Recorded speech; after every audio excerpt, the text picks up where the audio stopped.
আপনাদের কাছে একটা অসাধারণ ফানি ভিডিও নিয়ে আসলাম এসপি সোহেলের। তো তার ভিডিওগুলি কেমন হইতেছে, তো আপনারা সবাই ভিডিওটা দেখতে থাকুন। এই তোর কি সমস্যা রে? মেলা সমস্যা ভাই। সমস্যা বলতে কাম কাজ করি না, বাইর থেকে বাদ দেয় না, এটা একটা সমস্যা। আবার দেখেন বয়স তো কম হয় নাই, বাইক কইতে বিয়া দেন বিয়া দেয় না, এটা একটা সমস্যা। আবার সেদিনকে তারাবি নাচপুরে আসতে একজনের কাছে ডাব পারছি, পড়তে ধরা, কি মারা মারছে ভাই, এটা একটা সমস্যা।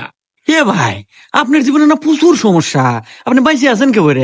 আপনি তো মরে যাওয়া উচিত। হুমন্দি কয় গিরা এই যে, আপনি এত সমস্যা এত সমস্যা।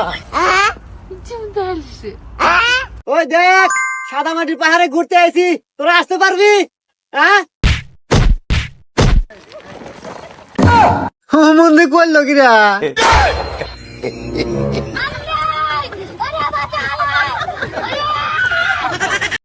আচ্ছা ভাইয়া, আপনি তো চিঙ্কু তাই না? হ্যাঁ ভাই। তো আপনি তো খুব গরিব। এই মিয়া চেনে না মাক, আপনি আমার গরিব কোন? এই যে 3 তলা বাড়ি দেখতেছেন না, এটা আমার বাড়ি। চড়ায় 10 বিঘা জমি আছে। এই যে রাস্তা দেখতেছেন, এই রাস্তা আমার টাকাতে দিয়ে দিছি। আপনি আমার গরিব কোন? ও ভাই, তাহলে মানে আপনার নামটা এখানে ভুলে চলে আসছে, তাহলে কেটে দিলাম। নাম কাটতেন? কিসের নাম? আরে ভাই, রমজান মাস উপলক্ষে সরকার থেকে কিছু টিয়া দিছিল গরিব দুঃখীর জন্য। হ্যাঁ ভাই, আমি আসলে ধনী না ভাই, আমি আসলে গরিব ভাই, আমি আসলে জন্মের গরিব। আমার জমি টমি রাস্তার মধ্যে কিছু না ভাই। আর এই বাড়ি, আরে ভাই এই বাড়ির আমি আসলে জন্মের কামলা।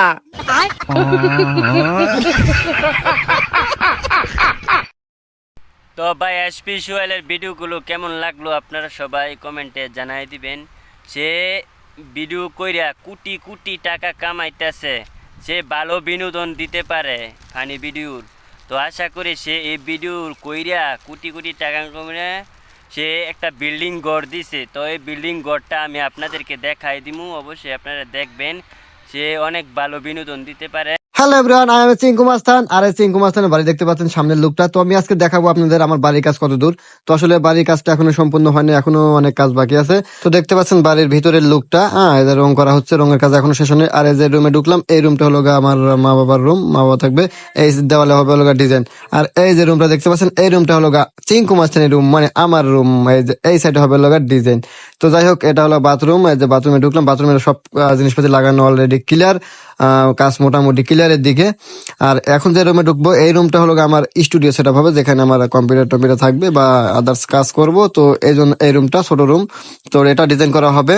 এই যে বেলকনির সাইড দেখতে পাচ্ছেন, বাড়ির পিছন সাইড, এই যে বেলকনি। তো কাজ এখনো চলিত আছে। যাই হোক বন্ধুরা, যদি আমার বাড়ির কাজটা সম্পূর্ণ ক্লিয়ার হয়, আমি অবশ্যই আপনাদেরকে একটা ভিডিও দিব। আর এই যে বেলকনি দেখতেছেন, এখানে হবে গ্লাস, এখনো গ্লাস লাগানো হয়নি, গ্লাসের কাজ এখনো শুরু করা হয়নি। তো যাই হোক, সম্পূর্ণ ভিডিও আপনারা পাবেন, আগে বাড়িটা কমপ্লিট হোক।